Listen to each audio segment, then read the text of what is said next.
In January of 2024, a political science professor named Paul Jupe released a statistic that stopped me cold. He found that 41% of American Christians believe that God has mandated them to rule over the 7 key sectors of society, including the government, the media, and the economy. 41%. That is tens of millions of people. Now, I want you to really think about that number. We're not talking about a fringe cult in the compound in Waco. We are talking about nearly half of the largest religious demographic in the United States. If you ask those people, are you a member of the New Apostolic Reformation? Most of them would look at you and blankly say, no, I've never heard of that. If you asked them, do you support a theocratic coup to overthrow the Constitution? They would say, of course not. I love the Constitution. I'm a patriot. And yet, when presented with the statement that God wants Christians to stand atop the pillars of society and dictate the rules for everyone else, they said yes. This is the genius of the Seven Mountains Mandate. It doesn't look like a plot. It looks like a prayer request. It uses the language of faith and leadership to smuggle in a blueprint for dominion. It is a Trojan horse, and right now, it is parked inside the gates of the American church. The people inside think it's a gift. They have no idea what's about to crawl out of it. You are listening to False Foundation. I'm Jim.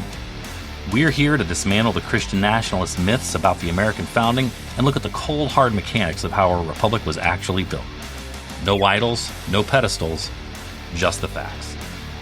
Let's move out.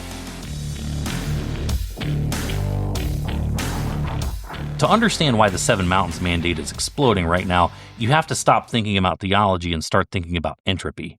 For most of American history, Christianity operated on a bottom-up strategy. You might know it as the salt and light model. This idea was simple. The church exists to serve the culture. If you convert enough individuals, you win enough hearts and minds, the society will naturally reflect Christian values. The politics will follow the people. This worked for 200 years because statistically, the people were Christian. The church had the numbers. They didn't need to force anything because they were the default setting in American life. But in the last 20 years, something happened. We are living through the single largest demographic shift in American religious history.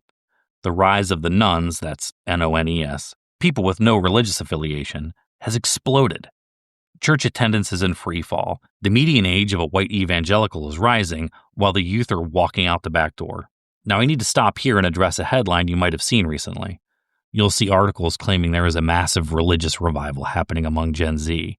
You'll see viral videos of a baptism at Auburn University or massive rallies for the American comeback. Do not fall for the hype. If you actually look at the Pew Research data, there is no broad revival. What we are seeing is polarization. The middle is disappearing. The moderate Christians are leaving the faith, and the remaining core is becoming louder, more intense, and more radical. A packed stadium isn't a sign of a growing demographic. It's just a case of the emptiest can rattling the loudest. The leaders of the movement know the truth. They see the empty pews. They see the data. They know that the bottom-up strategy has failed. They are losing the culture war because they are running out of troops. So, the strategy shifted. The Seven Mountains Mandate is the pivot from persuasion to occupation. It represents a fundamental change in the mission. It says, we don't need a majority of the people. We just need the kings. When a political movement knows it cannot win a fair vote in the marketplace of ideas, it stops trying to persuade voters and starts trying to capture institutions. It stops trying to win the game and starts trying to buy the referee. This is not a sign of strength. It's an act of desperation. It is a minority rule strategy designed to force a secularizing nation to live by religious rules that it no longer believes in. Before we break down the mountains, we need to understand where this weed came from. The Seven Mountains Mandate didn't just fall out of the sky in 2024. It has deep roots in a fringe theology from the 1970s called Christian Reconstructionism. The father of this idea was a man named R.J. Rushdoony. Rushdoony was an intellectual radical. He argued that democracy was heresy. He believed that the Bible, specifically the Levitical law of the Old Testament, should be the literal law of the United States. He wanted to execute adulterers, blasphemers, and homosexuals. He wanted to dismantle the public school system and replace it with Christian homeschooling. This is the Christian version of Sharia law. In the 1970s, Rushdoony was considered too extreme even for the religious right. Jerry Falwell and the moral majority kept him at arm's length. His ideas were radioactive. But here's the trick. The theology was rejected, but the strategy survived. Over the last 40 years, Rushduni's core idea that Christians are mandated by God to take over the civil government was softened, rebranded, and repackaged. They stripped away the talk of stoning people, because that scares the donors, and replaced it with corporate buzzwords like influence, transformation, and leadership. The Seven Mountains Mandate is essentially dominionism with a smile. It is Rushduni's theocracy filtered through a marketing department. The modern version was popularized in 2013 by a man named Lance Wallnau, a consultant and prophet in the New Apostolic Reformation. He claimed that God showed him that society is controlled by 7 mountains, or spheres of influence. They are 1. Religion, 2. Family, 3. Education, 4. Government, 5. Media, 6. Arts and entertainment, 7. Business. Wallnau's message was simple. If Christians can capture the tops of these mountains, they can control the culture without needing the majority of the population. This was the key that unlocked the modern movement.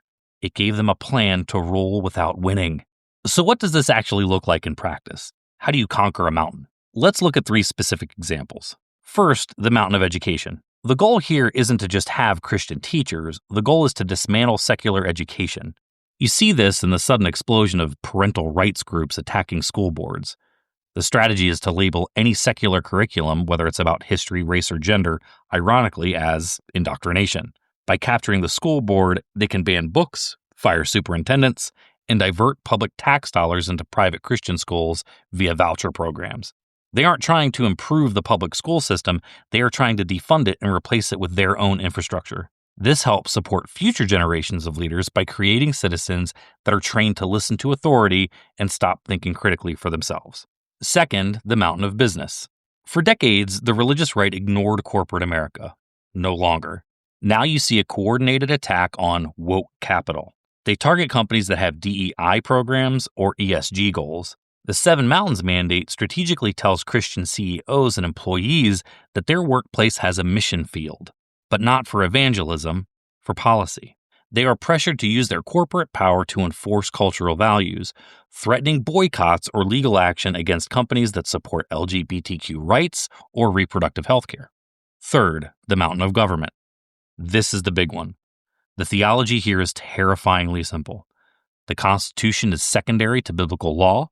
If a judge believes they are on the mountain of government for God, then the Establishment Clause of the First Amendment isn't a law to be upheld, it's an obstacle to be removed. This is why you see the push for things like 10 Commandments in classrooms or Bible study as a prerequisite for legislation. They are planting the flag. They are marking the territory. But a battle plan is useless without soldiers, and that is where the tragedy of last year comes into focus. Now, ideas don't spread themselves. They need a vehicle. For the last decade, the primary vehicle for this strategy was Turning Point USA. This group is not made up of theologians. They are organizers, but they understand the power of the 7 mountains. They spent years traveling to churches, telling pastors that they had a duty to be political operatives. They told young conservatives that they needed to occupy the culture. They built a machine designed to take the anger of the culture war and funnel it into institutional capture. And here's the dark reality of where we are today. Since the assassination in September, the movement hasn't slowed down. It has accelerated. Entropy leads to radicalization. They turned a political organizer into a martyr. The movement is now using his death to validate the spiritual war narrative. They are telling young people, the enemy killed our general, the forces of darkness struck him down, so now you must take his place on the mountain. This is no longer just political strategy. It is a vengeance narrative. It creates a blood debt that the faithful feel obligated to repay. It transforms the boring work of running for city council into a heroic act of spiritual defiance. They aren't just filling a seat, they are honoring the fallen. That kind of emotional fuel is incredibly dangerous. It bypasses reason entirely. This brings us to the most critical part of the puzzle. How do they keep the 41% of the regular, nice, normal Christians on board with this? The trick is the framing. This is cognitive warfare. The architects of this movement don't pitch it as political power. They pitch it as spiritual warfare. They tell their followers that the mountain of government isn't just occupied by Democrats or secularists. They say it is occupied by demons. They use terms like the Leviathan spirit, or principalities of powers. This is a brilliant and dangerous tactical move. When you reframe a school board election as a battle against the demonic spirit, you change the rules of engagement. In politics, you compromise, you debate, you share power, you accept that you sometimes lose. In spiritual warfare, you exterminate, you cast out, you give no quarter. If I disagree with you on tax policy, we're opponents. We can grab a beer afterwards. But if I believe you're an agent of darkness occupying a mountain that belongs to God, then you are a monster. And I cannot share a country with a monster. This theology creates a cognitive firewall. It immunizes the believer against criticism. If I try to explain to a Seven Mountains Mandate follower that the Constitution demands the separation of church and state, they don't hear a legal argument. They hear the enemy trying to trick them. They hear a temptation to surrender the high ground to Satan. This explains the anger we see in our politics. It explains the refusal to accept election results. If you believe God mandated you to rule a mountain, then losing an election isn't just a political defeat, it's a spiritual theft. Here is the tragedy of this movement. They frame themselves as the restorers of America. They claim that they are taking us back to the founding. But the Seven Mountains Mandate is the exact opposite of the American founding. The founders didn't build a system where one group dominates the mountains. They knew what that looked like. They had seen the religious wars of Europe. They knew that when the church captures the state, the result isn't piety, it's inquisitions. They built a system of checks and balances specifically to prevent anyone, bishop, banker, or general, from capturing the whole board. Thomas Jefferson warned us about the artificial aristocracy, but I think Benjamin Franklin said it best. When talking about religious groups that try to use the government to enforce their beliefs, Franklin wrote this, quote, "When a religion is good, I conceive it will support itself. And when it does not support itself, and God does not take care to support it so that its professors are obliged to call for help of the civil power, 'tis a sign, I apprehend, of its being a bad one."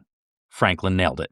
The Seven Mountains Mandate is an admission that their version of religion can no longer support itself in a free market of ideas.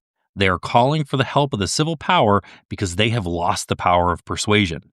They want the government to do what the Holy Spirit failed to do. And since the government isn't designed to support religion, they're just going to take control of that too. So, what do? We have to speak to that 41%.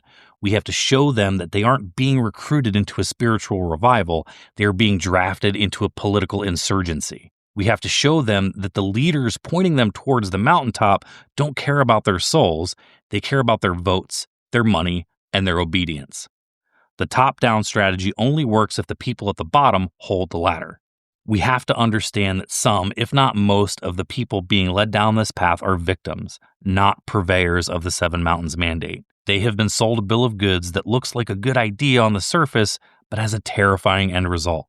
I would ask that you engage these folks with compassion and help them think through what this would mean for the country.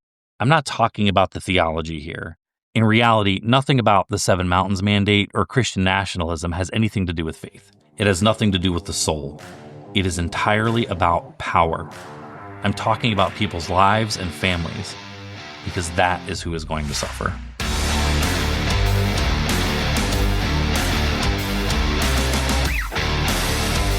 This has been False Foundation. If you learned something, tell a friend. If you got mad, tell me. You can send your feedback, arguments, and suggestions to jim@falsefoundation.com. I read everything, even the hate mail.